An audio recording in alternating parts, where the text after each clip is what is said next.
In the Library of Virginia, in an upstairs reading room, lies one of the many old documents the state preserves.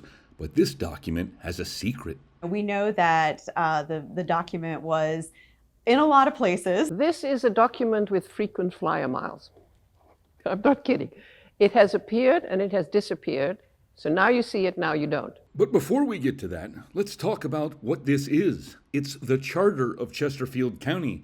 It's a document signed by King George II authorizing William Gooch to set up the county's court system. What is it? It is the birth certificate of Chesterfield County. In effect, it's the foundational document of the county. It was signed in 1749, making it older than the Declaration of Independence. Because the people in Chesterfield were going with today Chesterfield, were moving further and further west.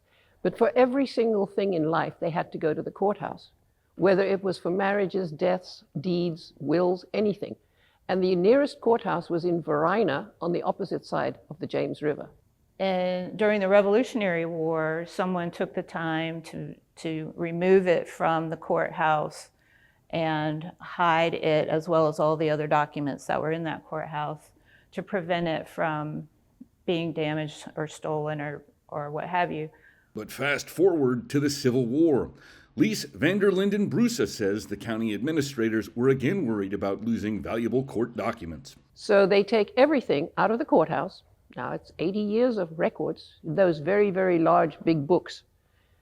And they forget one thing, and that is this document is left hanging on the wall. Around the time of the Siege of Petersburg, a lone Union soldier walked into the original Chesterfield County courthouse. And he sees this document on the wall, and he reads it, and he sees he has an ancestor's name in there.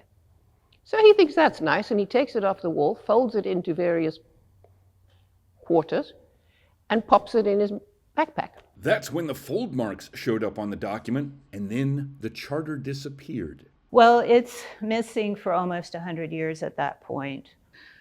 But that's not the last time it disappears. People in the county were aware it existed, but they had no idea where it had gotten off to until the county asked a local author, Francis Earl Lutz, to write a history of the county in the 1950s. And he knows of the existence of the Commission of the Peace, but he cannot find it. He asks everybody that he can possibly think of in the county government. Nobody knows. So he finally finishes writing the book, decides to take a vacation up to Oneida, New York with his family. There's a secondhand bookstore, and in the window is a small sign which says, Chesterfield County, Virginia, Commission of the Peace for sale. $43.60 later, Lutz was on his way back to the county with the charter he just bought and called his publisher to say he needed to add a passage to the book. At that point, it is hung in the office of the clerk of the court, where it's supposed to be. The clerk of the court then was Louis Vaden. When he left office in 1962, it was here. Then he was elected again in the 70s. But by the time he came back in 1974, it was no longer hanging in the clerk of the court's office. No one seems to know how such a sought-after and celebrated document simply vanished from the courthouse again. And it was gone for 43 years until Lies van der Linden Bruce started going through old newspapers at the Chesterfield Historical Society. And at that point, I just sat down. So this is... And she found it in her own office, stuffed at the bottom of a box of old newspapers. After being restored with special Japanese fabric, the charter will once again return to the courthouse. They will put it in a custom-made frame that we will have here, protect it from all the elements. And we will store it in a very secure location in the circuit court clerk's office with other records. The public will be able to view a detailed copy, but where will the original live? I don't know that I want to tell you. We can only hope that county officials make sure the charter doesn't get lost again. For VPM News, I'm Billy Shields.